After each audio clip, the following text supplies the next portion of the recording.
마가복음 15장 21절에서 23절까지 같이 읽겠습니다. 마침 알렉산더와 루포의 아버지인 구레네 사람 시몬이 시골로부터 와서 지나가는데 그들이 그를 억지로 같이 가게 하여 예수의 십자가를 지우고 예수를 끌고 골고다라 하는 곳, 번역하면 해골의 곳에 이르러 모략을 탄 포도주를 주었으나 예수께서 받지 아니하시니라. 아멘. 여기까지 듣겠습니다. 자, 오늘 말씀의 제목 다 같이 있습니다. 시작. 십자가를 진다. 오늘 말씀에 보면 구레네 사람 시몬이라는 사람이 예수님 십자가를 지고 골고다를 올라가는데 지쳐서 못 올라가니까 그 옆에 있는 그 시몬을 불러다가 대신 지어서 십자가를 지고 골고다에 올라가게 했던 사건이 있습니다. 그리고 십자가를 지시면서 모략을 탄 포도주를 갖다가 예수에게 먹이려고 합니다. 근데 예수가 그것을 거절하는 내용까지 보았습니다. 우리 찬송가 461장에 보면요, 우리 잘 아는 찬송입니다. 십자가를 질 수 있나? 십자가를 질 수 있나? 주가 물어보실 때 뭐라고 해요? 죽기까지 따르오리. 내가 성도가 대답하였다, 이렇게 말하고 있습니다. 십자가를 질 수 있나? 주께서 물어보시면 여러분, 내가 죽기까지 따르겠습니다 라고 대답하는 게 뭐라고요? 성도입니다. 특별히 고난주간을 당하여서 우리가 정말로 십자가를 질 수 있는지, 또 예수님이 십자가를 졌는데 왜 예수님이 십자가를 졌는지에 대한 생각을 좀 해보려고 합니다. 자, 십자가 위에서 죄 없으신 예수님께서 인간으로 오셨기에 감당할 수 없을 만큼 어려운 그런 고통을 당하셨어요. 정신적인 모욕도 당했습니다. 그렇죠? 침을 뱉고 조롱을 합니다. 육체적인 고통을 당했습니다. 대못에 박히고 온몸이 다 채찍에 찢겨버렸습니다. 그뿐만이 아니라 영적인 고통도 당하셨습니다. 아버지께서 그의 무릎에 답하지 않습니다. 하나님께서 등을 돌리셨습니다. 자, 즉 그의 그런 정신적, 육체적 어떤 영적인 고통을 당하신 이유는 뭐냐면 그가 죄가 많아서가 아니라 바로 우리의 죄와 우리의 허물 때문이다라는 거죠. 저와 여러분 때문에 예수님께서 십자가에서 죽으셨습니다. 로마 군인들은요, 예수님을 모욕하기 위해서 로마 총독의 관저에 있는 뜰에서 왕이 입는 예복인 자색옷을 예수에게 입힙니다. 그리고 나서 머리에다가요, 가시로 엉키엉키 섞인 멸관을 만들어서 꾹꾹 눌러서 피가 철철 흐르게 만들었습니다. 그리고 나서 조롱하면서 이렇게 말합니다. 그 앞에 절을 하면서 유대인의 왕이여 평안할지어다 라고 합니다. 여러분, 예수님을 조롱하기 위해서 그들이 그렇게 말하고 그렇게 행동했으나 그러나 실제로 그분은 유대인의 왕이었고 만왕의 왕이었는 줄로 믿습니다. 만왕의 왕이 머리를 맞고 침뱉음을 당하고 수모를 겪는 이 엄청난 사건, 그 수치를 당하시는 이 사건을 우리는 잘 알다시피 이사야서에서 찾아볼 수 있습니다. 이사야서 53장 5절에 보면 그가 찔림에 대한 이야기를 합니다. 우리 허물 때문이랍니다. 그가 상한 이유는 우리의 죄악 때문이라고 말합니다. 즉 우리의 죄와 우리의 허물 때문에 그가 찔리고 그가 상함을 입었다라는 사실입니다. 만왕의 왕이신 예수님이 말입니다. 구약의 말씀대로 이 땅에서 그렇게 온갖 고통을 당하시는 중인 겁니다. 당시에 이 사형을 집행할 때에는요, 로마 시민이나 시민권을 가진 사람들은요, 그 즉시 차명에 처했어요. 그러나 그 외의 사람들은, 식민지 사람들은요, 이 십자가형을 통해서 죽였어요. 즉 다시 말하면 로마 사람도 죄를 지으면 죽이는데 그때는 목을 잘라서 한 번에 죽였고, 누가 그렇게 죽었어요? 바울이 그렇게 죽었잖아요. 바울이 목이 잘려서 죽었죠. 그래서 우리가 잘 알다시피 바울의 목이 땅에 3번 찍혔는데 거기서 샘이 솟았다라고 하는 전설이 있죠. 그 참스터 교회를 가봤더니 정말로 그 자리 밑에 물이 흘러요. 밑으로 지하. 그래서 물 흐르는 소리가 들려요. 어쨌든 이 당시 바울은 로마 시민권을 가졌으니까 나중에 참수형을 당했지만 예수님은 로마 시민권이 있는 분이 아니라 갈릴리 사람 유대인이었기에 십자가형을 당할 수밖에 없었습니다. 할리 블랙컵이라고 하는 목사님이 그렇게 말합니다. 이 십자가 사건이야말로 가장 인간이 얼마나 잔악한 일을 보여주는 가장 극형이다라고 말을 했습니다. 인간이 얼마나 잔혹해질 수 있는지 그 극을 보여주는 거라는 거예요. 사람을 십자가 위에다가 못을 박아서요, 꽂아놓고 피가 절철 흘러서 빗짝 온몸에 물과 피가 다 빠지게 해서 죽이잖아요. 오래 걸리면 어떻게 해요? 옆구리를 차로 찔러서 피가 철철 흐르게 하고요. 또 안 되면 어떻게 해요? 죽었는지 알아보기 위해서 발목을 갖다가 쳐가지고 부러뜨린단 말이죠. 고통을 당하고 있는지 안 당하는지, 고통이 없으면 죽은 거고, 거기서 어떤 신음소리를 내면 아직 살아있는 거고 확인하려고 다리뼈를 갖다 부러뜨리고, 그러면서 온갖 사람들이 다 쳐다보는데 아주 뻘거벗겨가지고 말이죠. 그래서 죽였어요. 그러니까 인간이 할 수 있는 가장 극악무도한 사명이 바로 십자가형이에요. 인간이 얼마나 잔악한 일을 보여주는 모습인 거죠. 그 십자가를 주님이 당하셨습니다. 자, 그러면 예수님은 하나님이신데 그 예수님께서 이 엄청난 조롱을 참으신 이유가 무엇이겠느냐는 거죠. 우리 인간이 스스로 구원받지 못하기 때문이에요.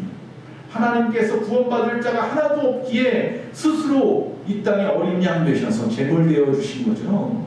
그래서 그의 어린 양의 피로 우리의 모든 죄를 씻었던 것처럼 구약에 이제 단번에 예수님의 피로 우리의 모든 죄를, 과거와 현재와 미래의 모든 죄를 단번에 씻기 위해서인 거죠. 우리가 양을 잡을 때 흠없는 양을 잡듯이 인간은 그 누구도 흠이 없는 자가 없기에 그 누구의 이름으로도 할 수 없어서 흠없으신 예수님께서 친히 십자가에서 죽으셨다는 사실입니다. 즉 다시 말하면 예수님께서 이 엄청난 고통과 조롱의 자리에 있는 이유는 그가 능력이 없어서가 절대로 아니라는 거예요. 마태복음 26장 53절에 보면 겟세마네 동산에서 잡혀가실 때 그 옆에서 졸고 있던 제자 중에 베드로가 깜짝 놀라서 일어나서는 칼을 빼가지고 예수님을 잡고 있는 제사장의 종의 귀를 잘라버렸어요. 예수님께서 그 귀를 다시 들어서 그 귀에다 다시 붙여주시죠. 그리고 나서 말을 합니다. 우리 한번 읽어볼까요? 예수님 뭐라고 말씀하지? 베드로에게 너는 내가 내 아버지께 구하여 지금 12군단 더 되는 천사를 보내시게 할 수 없는 줄로 아느냐. 자, 그 병정들이 와서, 군인들이 와서 자기를 잡아가려고 하는 그 앞에서 야, 내가 하나님일진데, 하나님의 아들일진데 내가 말 한마디만 하면 하나님의 눈치만 보내도 내 말만 하면 내 명령에 의해서 12군단도 더 되는, 12이라는 의미는 가장 많은 숫자를 의미하는 꽉 찬 거잖아요. 그러니까 가장 많은 군사, 모든 군사를 다, 이 땅의 모든 군사를 합친 것보다 더 많은 군대를 못 보낼 것 같으면 천사를, 천군을 갖다가 보내서 나를 지킬 거야. 그런데 왜 참으셨습니까? 54절에 내가 만일 그렇게 하면 이런 일이 있으리라 한 성경이 어떻게 이루어지겠느냐 하였느냐. 너희를 구원할 길이 없어. 그러면 내가 죽어야 하는데, 십자가에 죽어야 되는데 저희들을 갖다가 이 자리에서 나를 죽이지 못하도록 쳐버리면 그럼 내가 십자가를 질 수 없잖아. 성경을 이루시려고 감당하셨느니라. 구원에 대한 하나님의 뜻과 그 계획하심을 이루시려고 자발적으로 스스로 어린 양처럼 말없이 침묵으로 그렇게 순종하고 계시는 것이다. 다시 구체적으로 말씀을 드리면 첫째로 이 원수들의 이 무지를 감당하시려고 참으시는 것이다 라는 것입니다. 예수님을 못 박으라고 외쳤던 그 군중들, 지난 주일 말씀처럼 이들은 그 전까지만 해도 종려주일날 예수님 앞에서 호산나 외치면서 자기 겉옷을 벗어가지고 나귀 새끼 밑에 깔았던 사람들이에요. 종려나무 가지를 흔들면서 예수님 앞에 찬양했던 사람들이에요. 그러던 사람이 갑자기 이 제사장들의 충동에 의해서, 충동질에 의해서 갑자기 예수를 죽이라고 외치고 말이죠. 십자가에 못 박으라고 외치고 돌을 던지고 침을 뱉고, 어제 찬양하던 자들이 오늘은 조롱하고 있다. 그런데 이처럼 군중은 무지합니다. 무지합니다. 군중 심리가 그래서 무서운 거라고 했잖아요. 6.25 때 말씀을 드린 적이 있었어요. 예전에 6.25 때 기념대회 때 날 때. 서울에 북한군이 쳐들어오니까 갑자기 어디서들 그렇게 만들었는지 인공기를 들고 와가지고 손을 들면서 만세 만세 외쳤어요. 갑자기 또 2,300작중으로 해가지고 서울이 수복되자 또 어디서 나타났는지 갑자기 다 태극기를 들고 와서 또 만세만 서였어요. 살고자 하는 거죠. 살고자. 예수님께서 십자가에서 가상 7원이라고 해서 7마디의 말씀을 하셨어요. 그 중에 누가복음 23장 34절에 이에 예수께서 이르시되 아버지여 저들은 사하여 주옵소서 자기들이 하는 일을 알지 못합니다 라고 말했어요. 저들이 얼마나 무지한지 주님 아시잖아요. 하나님 아시잖아요. 저들이 지금 뭘 하고 있는지도 모르면서 저렇게 하는 거예요. 불쌍히 여겨주세요. 이처럼 그들의 무지를 감당하시려고 그들의 조롱을 참으셨습니다. 둘째로 원수들을 사랑하시려고 감당하셨다라는 사실입니다. 바리새인이나 제사장이나 서기관들은 자신의 기득권을 놓고 싶지 않아서 예수님을 이단으로 몰았고 예수님을 십자가에 못 박도록 모략했습니다. 예수님께 나와서 자기는 구원하지 못하면서 어떻게 남을 구원할 수 있느냐, 너를 구원해서 내려와봐라 조롱했던 사람들입니다. 여러분 사실 그들이야말로 십자가에 죽어야 마땅한 사람들입니다. 하나님의 아들을 죽음으로 내몰고 하나님을 향한 신앙의 뿌리를 근본조차 다 근간까지 다 뽑아버린 사람들이 바로 그들입니다. 즉 사람들이 군중들이 예수를 믿을 수 있는 길을 막아버린 사람들입니다. 그런데 예수님은 그들의 죄도 용서해달라고 말하고 있는 것입니다. 예수님은 제자들에게 분명히 이렇게 말씀한 적이 있습니다. 원수를 사랑하라. 어떻게? 내 몸같이 사랑하라. 내 몸에 뾰루지 하나만 나도 신경 쓰는 것처럼 조금만 아파도 약 찾고 병원 찾는 것처럼 내 원수까지도 네 몸처럼 사랑해라. 그 말씀을 친히 십자가에서 실천하고 있는 겁니다. 몸소 보여주는 겁니다. 아, 저기까지 사랑해야 되는 거구나. 이런 것이 7번이 아니라 저기까지 사랑해. 끝까지 내 목숨까지 내어놓고 누구를 구원할 수 있다면 생명을 살릴 수만 있다는 말입니다. 그 순교의 정신을 우리에게 보여주신 거죠. 이처럼 십자가야말로 당신의 말씀을 몸소 이루신 사건입니다. 하나님이신 예수님께서 원수가 뭐 따로 있겠습니까? 하나님 앞에 무슨 원수가 있습니까? 단지 하나님께서 이 땅에 오신 목적대로 그 피로 대속할 죄인들인 거죠. 다 똑같은 죄인입니다. 군중들도 죄인이고 그들도 죄인이고 저와 여러분도 죄인입니다. 그래서 세 번째 바로 그 원수들을 구원하시려고 그 조롱을 참으셨다라는 빌라도의 법정에서 사형을 언도받을 때에 그때부터 십자가에 죽을 때까지 여러 사람들이 나옵니다. 성경에 보면 그 특별히 거기에 보면 빌라도 법정에서 예수님 대신에 풀려났던 강도가 있습니다. 바라바라고 하는 강도가 있었습니다. 바라바를 풀어주랴 예수를 풀어주랴 외쳤을 때 빌라도가 백성들이 군중 심리에 의해서 어떻게 합니까? 바라바를 살리고 예수를 십자가에 못 박으라 외쳤죠. 그 바라바라는 사람이 있습니다.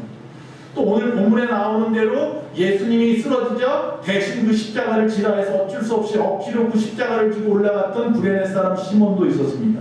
그 사람은 그냥 6월절 지키려고 왔다가 절기 지키러 왔다가 누가 십자가를 당한다 하니까 구경삼아 갔다가 기웃기웃거리다가 그냥 어떻게 걸려들어서 다 하나님의 섭리였지만 맞죠? 또한 그 십자가형을 총 책임졌던 로마의 군장, 즉 백부장도 있었습니다. 한 장교도 있었습니다.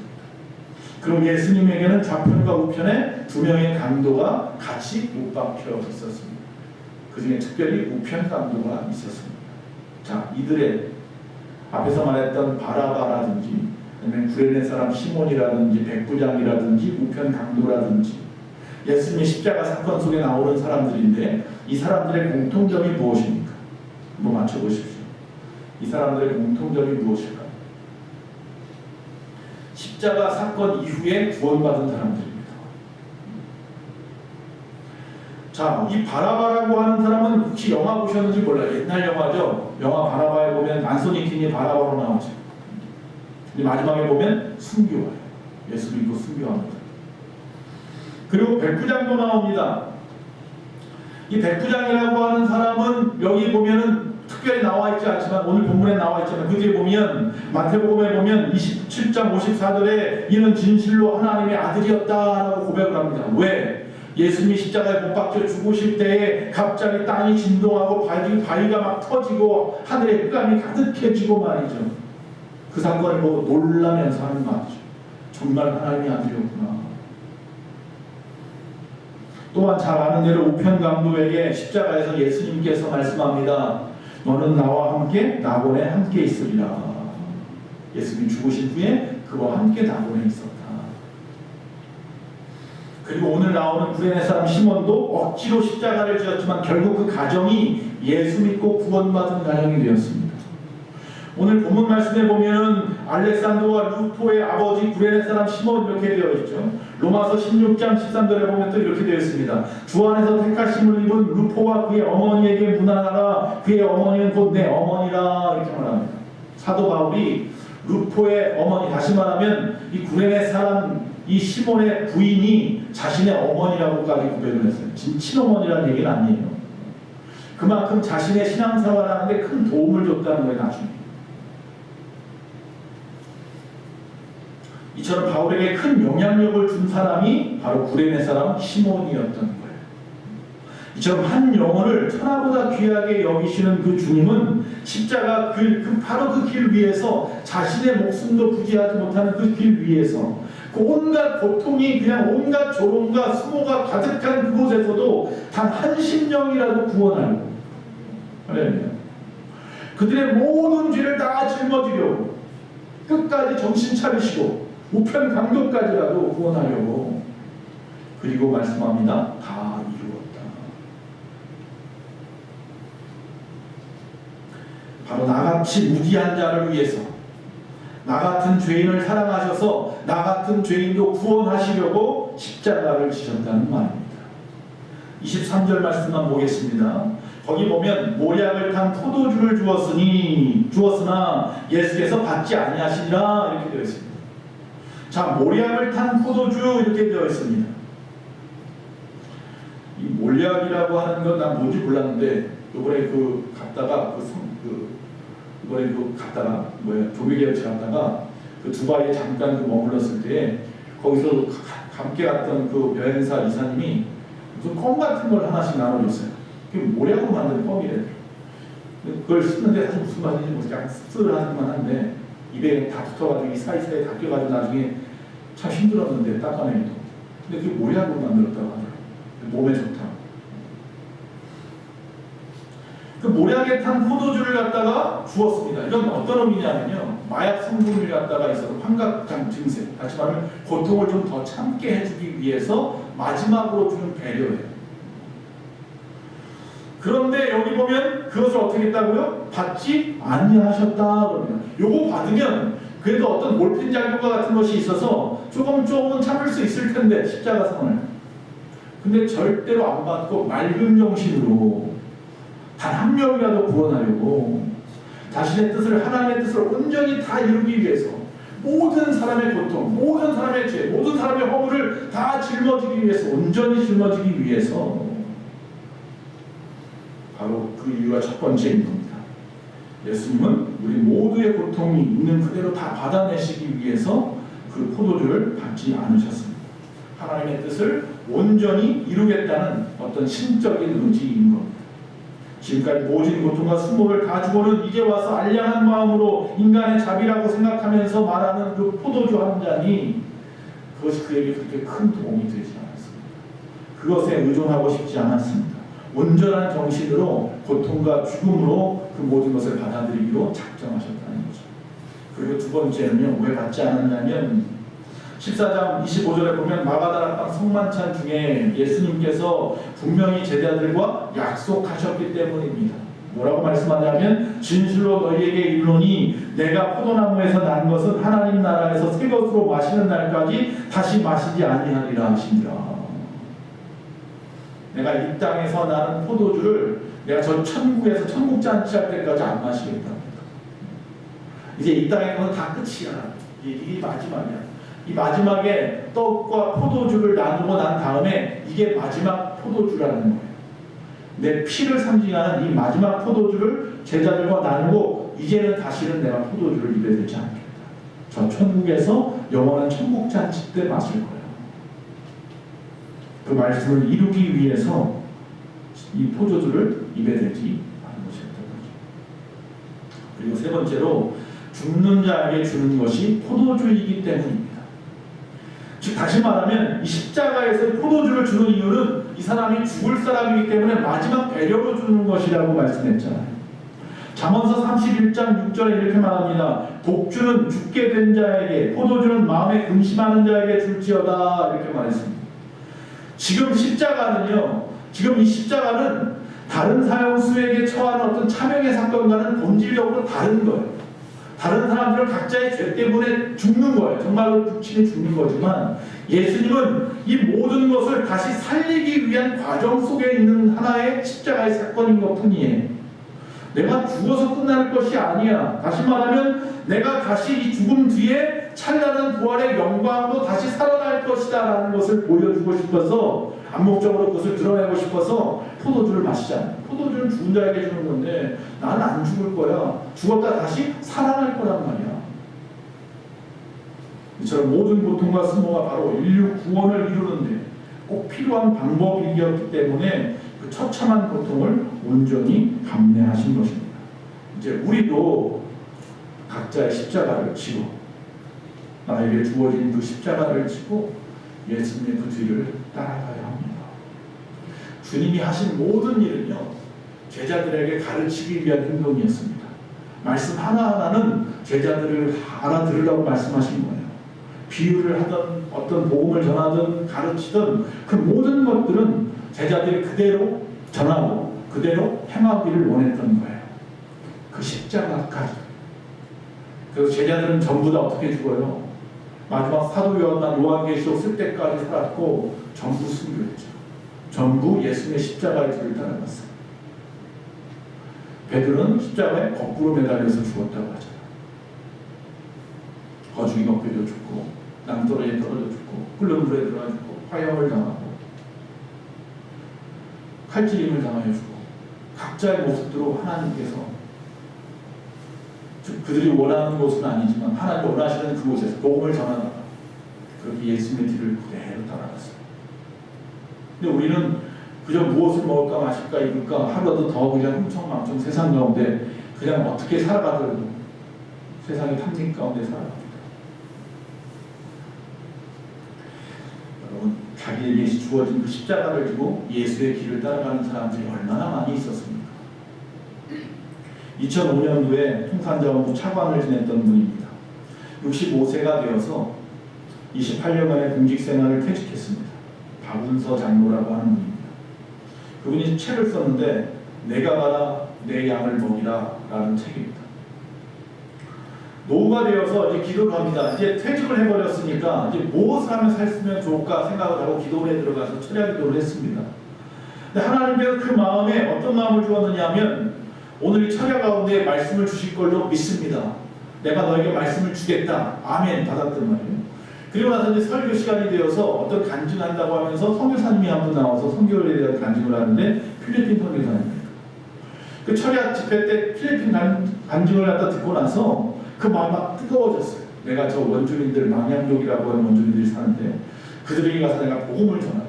제가 1993년도 군대 다 제대하고 나서 전도사 되고 처음으로 외국 나간 게 필리핀이었는데 그때 처음으로 이 망양족이 사는 곳에 새벽 4시에 출발해서 저녁 11시에 도착을 했던 기억이 아직도 나요. 정말 가릴 것만 대충 가립니다. 그랬던 족속들이에요. 그들에게 가서 거기서 교회를 지었던 기억이 지금도 나는데 이분도 이제 그들에게 갑니다. 거기는 반군들이 있어서요. 아주 굉장히 위험한 곳이 함부로 못 들어가요. 반군들한테 허락을 받아야만 들어갈 수 있는 곳이. 이분이 그곳에 가야겠다는 마음이 뜨거워졌어요. 그런데 문제가 생겼어요. 내가 지금 나이가 문제예요. 나이가 65세예요. 지금 가서 뭐 내가 신앙을 공부한 적도 없고 어떡하지? 그때 하나님이 주신 말씀이 내가 갈렙을 85세 불렀다라고 말씀하는 거예요. 너 65세면 청춘이다. 그래서 그가 아멘하고 퇴직금을 받자마자 그 몇 억 되는 그 퇴직금을 다 가지고 필리핀에 들어가 버렸어요. 그리고 산속 밀림으로 들어가서 정부에서도 다 포기한 그 사람들 앞에 가서 길을 닦아주고 교회를 세우고 학교를 세우고 농사짓는 법을 가르치고 그 일을 갖다가 하시면서 사십니다. 그래서 그분이 그런 말을 했어요. 마지막에 억지로 주시는 그 십자가였는데 이제까지 머리로만 만났던 하나님을 가슴으로 만나게 했던 십자가입니다 라고 그러니까 지금 65세 평생 동안 예수 믿고 장로님이 되었는데 지금까지의 신앙은 글로 배우고 그냥 귀로만 들었었는데 내가 그곳에 정말 하나님이 원하시는 곳에 가서 주님의 그 십자가를 억지로 지고라도 그 나이 먹어서 일하다 보니까 하나님을 가슴으로 만났습니다. 이제서야 가슴으로 하나님을 만났네요. 여러분 그 이야기를 제가 준비하다 보니까 바로 우리 주변에도 이와 비슷한 분이 한 분 계세요. 우리가 지금 계속 기도하는 분이에요. 이사라 선교사님이죠. 이분도 10년 전에 사별을 하고 남편하고 사별을 하고 우리나라에서 목회를 하려다가 하나님이 갑자기 그 마음을 움직였어요. 그가 젊었을 때에 그 오빠가 필리핀에서 골프장 사업을 했었어요. 거기 가서 그 카운터 일을 보았던 기억이 있는 거예요. 회계 일을. 그러면서 거기서 그때 지내던 사람들하고 필리핀 사람들하고 친하게 지냈는데 그 중에 한 명이 목사님도 있었어요. 그래서 그분들하고 어떻게 이 사별한 다음에 여행 삼아서 필리핀 갔다가 만나게 되고 그러면서 그분들하고 이야기하다가 자기들이 살고 있는 곳에 와서 자기 그 교회에 좀 도움을 줬으면 좋겠다고 이야기를 하는 거예요. 한번 가봤는데 하나님 그 마음을 뜨겁게 했어요. 역시 마찬가지로 나이가 60이 훨씬 넘었는데 그래서 역시 마찬가지로 다 이 땅에 있는 걸 다 정리해가지고 바탕가스까지 간 거죠.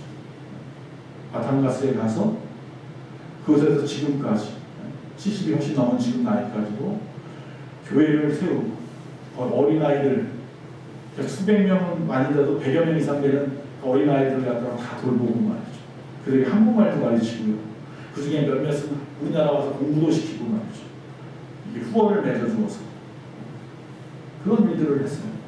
이제 나이가 이제 72세가 되셔가지고 좀 몸이 안 좋으셔서 비자가 지금 만료가 되는데 올해가 내년까지 있을지 아니면 그냥 만료 끝내고 돌아올지 그거 가지고 기도하고 계세요. 우리가 지금 2번이나 이곳에 갔었죠. 가서 그들과 함께 했던 기억이 지금도 아주 생생합니다. 여러분 이들은 좀 어떻게 보면 억지로일 수 있어요. 그 마음에 뜨거워진 것은 맞지만 처음부터 가려고 계획했던 것은 아니지만 그 십자가를 지었어요. 결국 그 십자가를 억지로라도 구레네 시몬처럼 지었지만 결국 그들은 하나님 앞에 큰 복을 받았고 하나님이 그들을 진짜 만나주심으로 말미암아서 그 전에 살았던 모든 60년의 생활보다 이 10년의 생활이 정말 깊은 하나님과의 깊은 만남을 통해서 행복하고 천국이었다라고 고백한다는 사실. 십자가를 진다는 거는 억지로라도 지셔야 합니다. 억지로라도 져서 그 십자가를 지고 가다 보면 내 가족이 변화되고요. 내 주변이 변화되고요. 하나님의 나라가 될 줄로 믿습니다. 나의 죄가 얼마나 큰지 그리고 그 죄 때문에 예수님이 얼마나 모진 고통 가운데 십자가를 지었는지 깨닫는다면 비로소 우리도 십자가를 질 수 있습니다. 십자가를 진다는 건 어렵지만 그러나 그 이후에 올 엄청난 영광, 부활의 영광이 바로 내 것이 되는 엄청난 통로, 축복의 통로인 줄로 믿습니다.